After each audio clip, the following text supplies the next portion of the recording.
कभी सोचा है आपने, अगर किसी का सच्चा प्यार छिन जाए तो वो क्या करता है? रोता है या बदला लेता है? ये कहानी है एक नागिन की, पर वो सिर्फ एक नागिन नहीं थी, बल्कि इच्छाधारी नागिन थी। नाम था नागेश्वरी। उसका प्यार, उसका जीवन, सब कुछ उससे छीन लिया गया और फिर जो हुआ वो इतिहास बन गया। नागेश्वरी नागों के घराने से थी, हजारों साल पुरानी, और सबसे खास था उसका दिल। हाँ, एक नागिन का दिल भी धड़कता है, और वो दिल धड़कता था सिर्फ एक के लिए। वो था विराट, एक इच्छाधारी नाग जो उसे अपनी आत्मा से भी ज़्यादा चाहता था। दोनों ने साथ में 100 साल तक तप किया और भगवान शिव से वरदान पाया, और फिर दोनों ने तय किया कि वो पृथ्वी पर रहेंगे, इंसानों के बीच, मानव रूप में, शांति से, प्यार से। फिर उन्होंने एक प्यारा सा गांव चुना, शिवपुरा, जहां हर घर में भक्ति थी पर हर दिल में नहीं, क्योंकि वही था रतन सिंह, गांव का सबसे लालची जमींदार। उसे किसी की पूजा या किसी का प्यार नहीं दिखा, उसे दिखी तो बस नागमणि की चमक। रतन सिंह ने पहले नागेश्वरी और विराट के बारे में छानबीन की।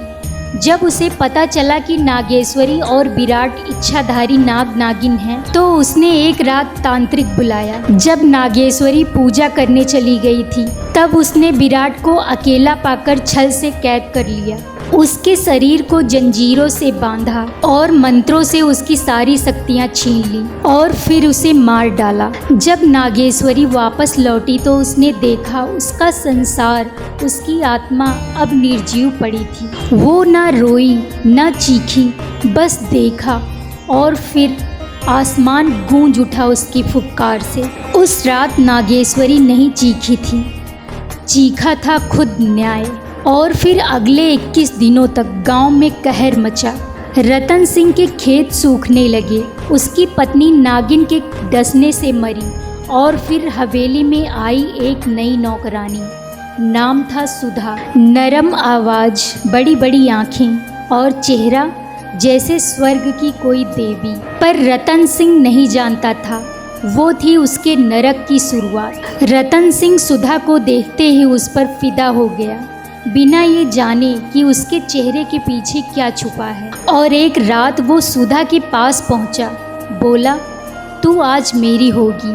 और तभी सुधा ने अपनी आंखें खोली, उसकी पुतलियां बदलने लगी, उसके बाल नागिन के जैसे उड़ने लगे, और अगले ही पल नागेश्वरी खड़ी थी उसके सामने। नागेश्वरी गुस्से में चीखते हुए बोली, तूने मेरा प्यार मारा है, अब मैं तुझे जीते जी मरने का श्राप देती हूँ। हर जन्म में तू नागिन की चीख सुनकर तड़पेगा, पर मौत हमेशा तुझसे दूर रहेगी। नागेश्वरी ने नागमणि वापस ले ली और फिर लौट गई विराट की समाधि पर। वहाँ उसने दीपक जलाया और एक वादा किया, अब मेरा प्यार इस दुनिया में तो नहीं, पर मैं इस दुनिया से बुराई मिटाने के लिए यहीं पर रहूँगी। अब शिवपुरा की गलियों में एक औरत दिखती है जो बच्चों को सांपों से डरने नहीं देती, जो खेतों में जहर नहीं अमृत डालती है।